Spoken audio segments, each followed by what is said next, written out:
Yes, it's Maxwell House Coffee Time, starring George Burns and Gracie Allen.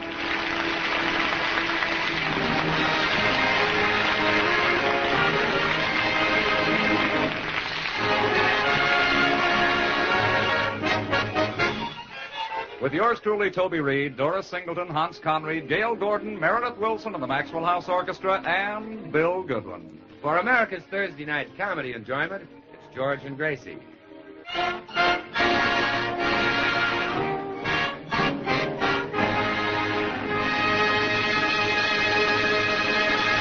The breakfast dishes have been cleared away in the Burns home, and George and Gracie are now discussing the party which they attended last night. It was a nice party, wasn't it, dear? Yeah, quite a sociable. Were you proud of the way I looked? I'll say I was. I checked over the rest of the women, and not one of them could touch you. You had the youngest and prettiest face of anybody there. Somebody had a better figure, huh? Oh, I was only fooling, dear. I do appreciate the nice things you said about me. Oh, good, good. And I have something nice to say, too. Good. I checked over the rest of the men at the party, and I was so glad I was married to you. Well, thanks, sweetheart. You know, it's such a comfort to know that you have a husband that no other woman will try to steal. You know, I'm glad you got to sing at the party. Me too. But I thought they'd never ask me.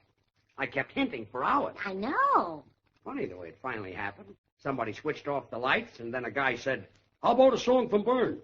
I didn't recognize the voice, but I'd sure like to shake his hand. Shake, dear. Oh, it was you. Well, I didn't want those people to miss your golden voice. You think they liked it? Oh, yes, George. You make a song so believable. When you sang Bongo, Bongo, Bongo, I Don't Want to Leave the Congo, they took up a collection to send you back.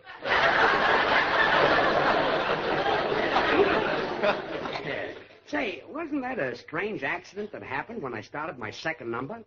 I didn't see how the host could be so careless. Oh, me either. Imagine setting fire to his own piano. That's pretty clumsy.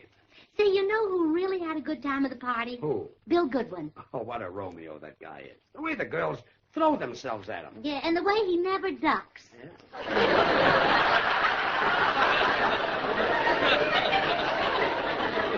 He certainly had a better time than poor Meredith Wilson. Oh, yeah, Meredith is so shy. You know, I heard his girl tell him that she wanted a pet. Yeah? He went out and got her a dog. Smart kid. Come in. Well, good morning, Burnses. All right, Hello. Bill. We were just talking about it. Yes, you were quite the ladies' man at the party. Oh, I know, Gracie, but I'm getting kind of tired of it. Always the same old line. Your eyes are like stars. Your hair is like spun gold. You're built like $1 million. I guess you do get tired of saying that. Oh, no, I get tired of hearing it. Oh, they say it to him. They say a little switch there, yes? Well, you seem to be enjoying kissing the girls last night. Well, I don't mind playing a little post office, Gracie, but with me, every day is the Christmas mailing rush. Bashful. Doing something. Bashful Willie, they call him. Well, George is pretty sensational at those kissing games, too. I am? Well, you must be. When you walked in last night, the girls said, "Here comes George Burns. Get a load of that kisser." I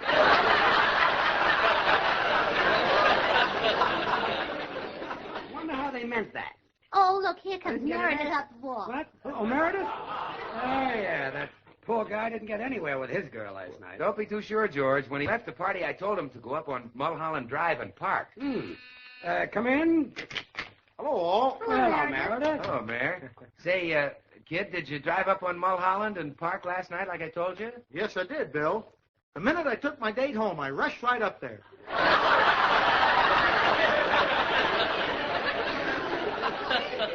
You went alone? I was supposed to take someone. I'll see you later.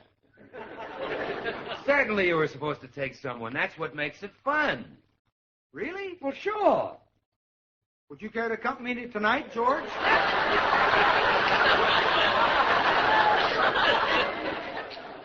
I'm busy. Meredith, look, you don't get the idea. It's no fun to park with a man. It is, too.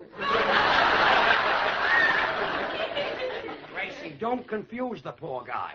You know, no, I think it's time somebody had a talk with Meredith. Okay, sit down, Meredith, and let a man of the world tell you a few things. And, George, you listen to what Bill says, too. Bill? Come in. Is Bill Goodwin here? Oh, there you are, Billy, baby. It was cold sitting out in your car all alone. Oh, well, come on in and get warm. Folks, I want you to meet the one and only, the girl I'm engaged to marry, the little lady who's stolen my heart. My fiancée, Miss, what's your name again, kid? Hotchkiss. Oh, yes, Hotchkiss, yeah. You don't know your fiancé's name? Well, who can remember that many names? Oh, Bill. Now, don't feel bad, kid. I've got your name in this book where I list all my fiancés. Here, I'll show you. Let's see, Holtz, Hoover, Harpo, Hopkins, Horton, Hostetter. Here it is, Hotchkiss. What's your first name, kid? Juanita. Juanita L. or Juanita W? Juanita W. Well, you see, here's your name. It's right on the record, so if anything ever happens to me, you'll get your ring back. What a man. Well, I have to drive downtown. You stay here and get warm, Juanita. I'll pick you up later. Yeah, drop me at the cigar store, will you, Bill? Okay, George. Well, goodbye, Gracie. Goodbye. So long, Oh, Meredith. but Bill.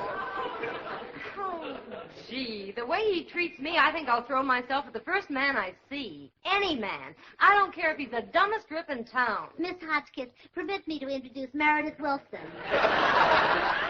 I'm pleased to meet you. Say, you're kind of cute. Meredith, here's your chance to overcome your shyness with girls. I'll leave you two alone. What do we do? Well, maybe Miss Hotchkiss would like to dance. Would you like to dance, Miss Hotchkiss? Yes. Very well. I'll play the piano for you.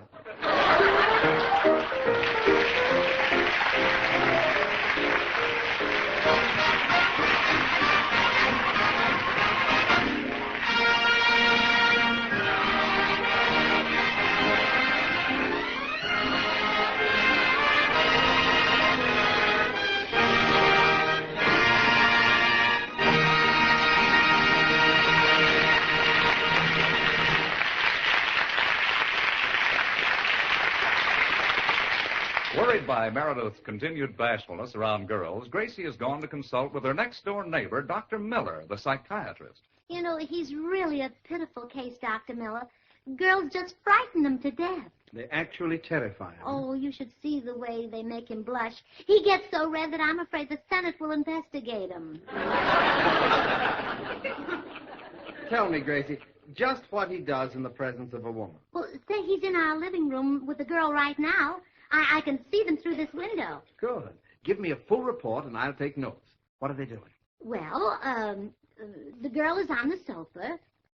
She beckons to Meredith. Now he's on the sofa. Go on. The girl touches his hand. Yes. Now he's under the sofa. How Freud would love this. Please continue. He crawls out and accidentally brushes against her. Well? Now he's on top of the bookcase. What a shame to waste all that energy. Go on, please. The girl takes a step toward him, and he grabs the statue to defend himself. Yes? Uh-oh, he's fainted. He fainted? Yes, the statue he grabbed was Venus de Milo. That's enough, Gracie.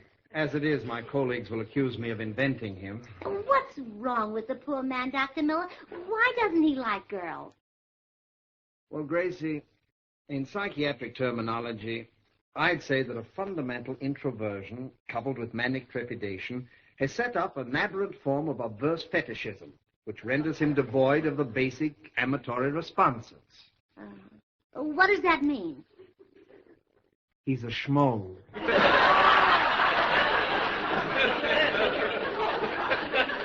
However, I can help him if he's willing to submit to hypnotism. Hypnotism? Yes, under hypnotic control, the power of suggestion will make him a bold and fearless lover. Oh, you really think it'd help? Years ago, I used that treatment on a man who was even more shy and timid than Meredith. Did it work? That man was Errol Flynn. Oh, all right, I'm convinced. Let's go hypnotize Meredith. Let's pause here on KNX.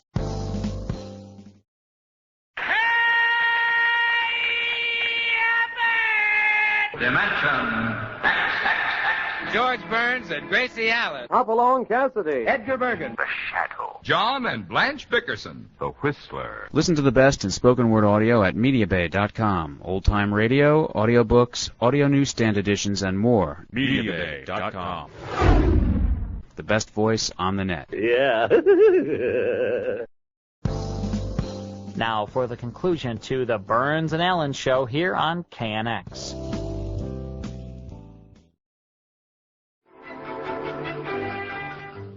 Juanita, can we borrow Meredith for just a moment? Honey, you can keep him. I want no part of this kid. I'm no kid. I was born in 1912. Really? When did you die?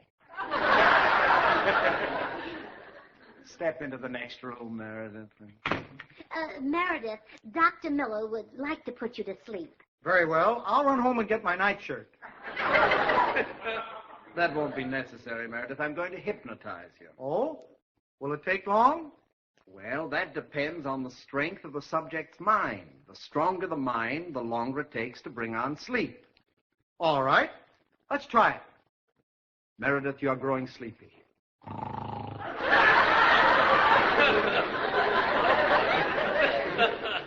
I rather expected that. Meredith, when you awaken, you will have lost your fear of women. You'll be a Don Juan, a Casanova, a fiery, impetuous wolf. Now, awaken. Well, Meredith, how do you feel? Great, babe. Let's neck. You see? Oh, how wonderful it works. Say, I'm tired of waiting. Tell Bill Goodwin that... Hey, you're a cute chick. How's about a smooch? Did that come out of him? You said it, sugar. Lift the lips and latch on. Okay. I'm confused, but game. Wow, what a kiss. I haven't played the flute 20 years for nothing.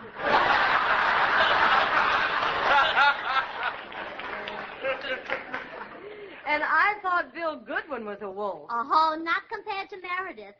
Bill just has pointed ears.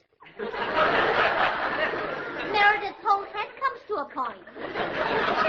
Yeah, I'm sharp. Well, Juanita, here's your lover boy. I bet you've been crying your eyes out for your big, handsome daddy. Blow, blabbermouth. Huh? Get lost. Meredith is my big moment now. What? Juanita, you can't be serious. Look at me, baby. It's me. Irresistible Bill. Whoever said you were irresistible? I did. But come on, Juanita, let's leave this panty waist and head for Mulholland Drive. Coming, big boy. Juanita! One side, slow freight. I'm taking the super cheap. Yes, I'm the champ. A schnook like you can't do this to me. I just did it. Gee, now I know how Joe Louis felt. Wait for me. Well, Gracie, satisfied with Meredith's improvement? Well, it was marvelous, Dr. Miller. Tell me, can you do that to anyone? Oh, I think so. Do you know someone else who needs the treatment? No, him. I'm married to him. You mean George has become less attentive? The flame of romance has burned low? There's nothing left but clinkers.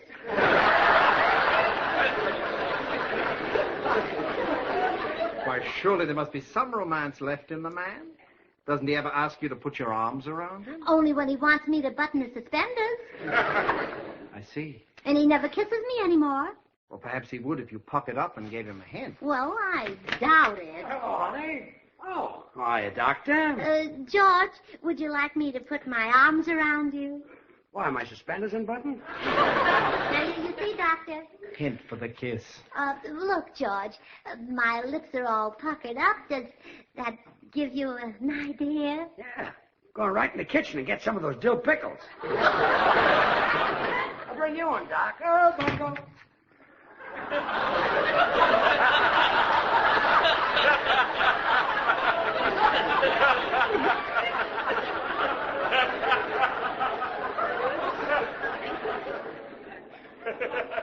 Well, you see, Doctor, please give him the treatment. Wait here, I'll speak to him, Gracie. George, I'm in an awkward spot. Really, Doc? Have a pickle. Thank you. George, your wife wants me to place you under hypnosis and transform you into an impetuous wolf. She does? Yes, but I don't dare. At your age, that could be fatal. Doc, I'm going to teach Gracie a lesson. Have another pickle. Thank you. She thinks she'd like to be married to an impetuous wolf, huh? All right, I'll be one. I'm going to chase her for 24 hours a day. I'm going to smother her with kisses. I'm going to hug her till she screams. I'm going to...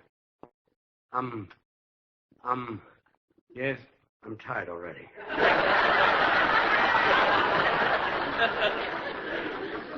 George, the way to teach Gracie a lesson is to make her think you're chasing someone else. Oh, yeah, I see what you mean. I'll pretend to be hypnotized, disappear for a couple hours, and then we'll make up some wild stories about what I did while I was a wolf. Exactly. We can get Bill Goodwin to help us. He's got some true life stories that'll curl her hair. Wonderful. Have another pickle, Doc. Thanks. There's only one thing, George. It's going to take some real acting on your part to fool Gracie. You think so? Oh, sure. A hypnotized person has a very peculiar expression on his face. Yes, Yeah, sure. The eyes have a glassy, vacant stare. See. The mouth hangs open stupidly. The face loses all... Oh, run along, George. You'll fool her beautifully. Give me back the pickle.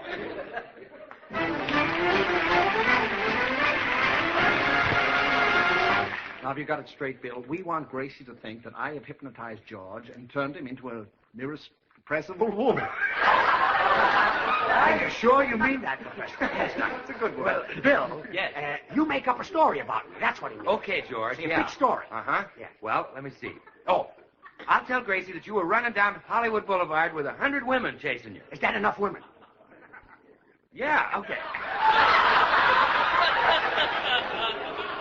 And you couldn't run fast because you were carrying all that Maxwell House coffee. Well, why am I carrying Maxwell House coffee? Well, let's face it, George. How else could you get women to chase you? They all love Maxwell House. It's rich, delicious, and mellow. So wonderfully satisfying. Good to the last drop. Now, they want that Maxwell House, whether it's the regular grind or the glass maker. But, Bill, what about me? Well, that reminds me. They like the drip, too. However, in any grind, Maxwell House is the very best in coffee drinking pleasure, yet it costs but a fraction of a penny more per cup than the cheapest coffee you can buy. Willie, you're supposed to make Gracie think I'm an irresistible wolf. Oh. Bill. If you talk about Maxwell House coffee, you'll lose the point. Well, if I don't, Doc, I lose my sponsor. You know, with more than 1,000 brands to choose from, more people buy and enjoy Maxwell House than any other brand of coffee in the world. Look, Bill, just tell Gracie I went to a burlesque show. That'll worry her. Yeah. Then I'll come in and act like a wolf. Okay. How does a wolf act? Well, I'll tell you. Come bounding up the walk, burst in the door, leap to Gracie's side, pick her up in your arms, and let out a howl. Well, that's what I do, huh? Well, in your case, crawl in and moan.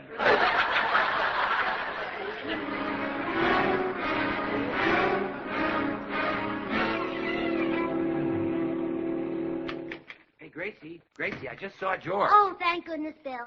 You know, Dr. Miller turned him into a wolf, and he's been gone for hours. Well, he's at the burlesque show. The burlesque show? Oh, that's terrible. Sure. That cheap candy might make him sick.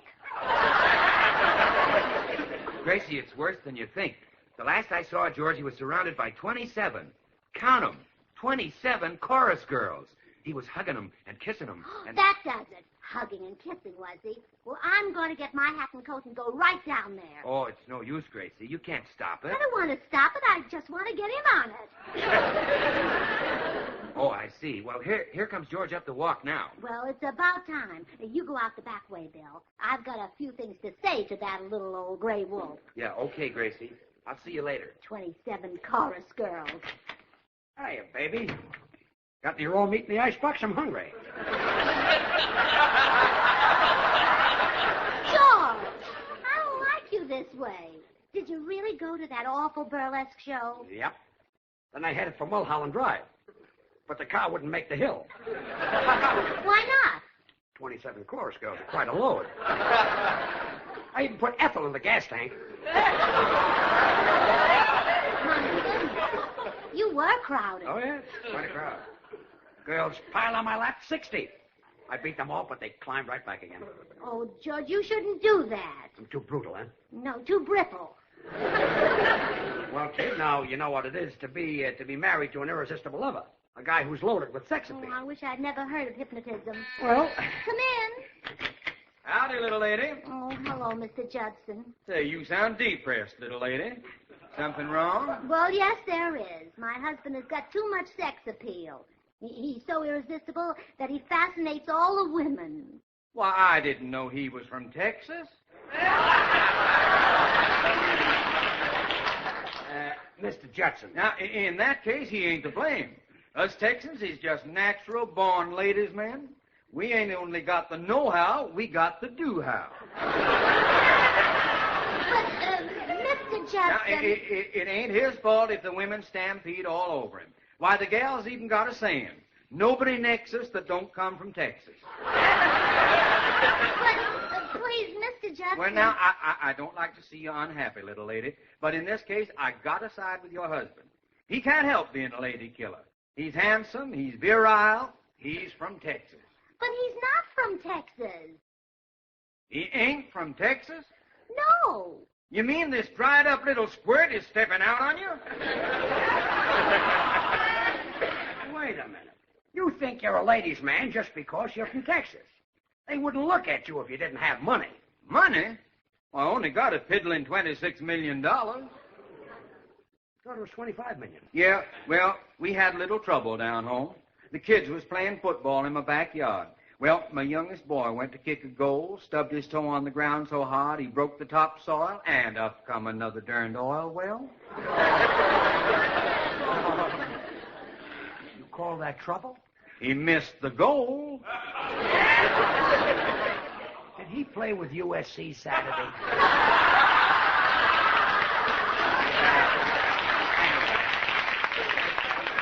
From Texas, but I'm still an irresistible wolf. Hey, he's right, Mr. Judson. Now he'll probably go out and chase more girls. Little lady, if he does that, you ought to string him up. Why should I help him on with his corset? Help him on with... Oh, I like your sense of humor, man. I'll be seeing you.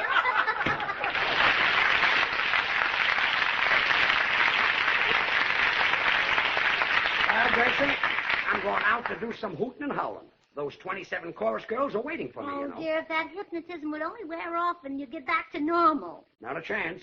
So long, kid. Well, at least kiss me goodbye. Okay. Here's my red hot special. Oh, thank goodness you're back to normal. Normal, huh?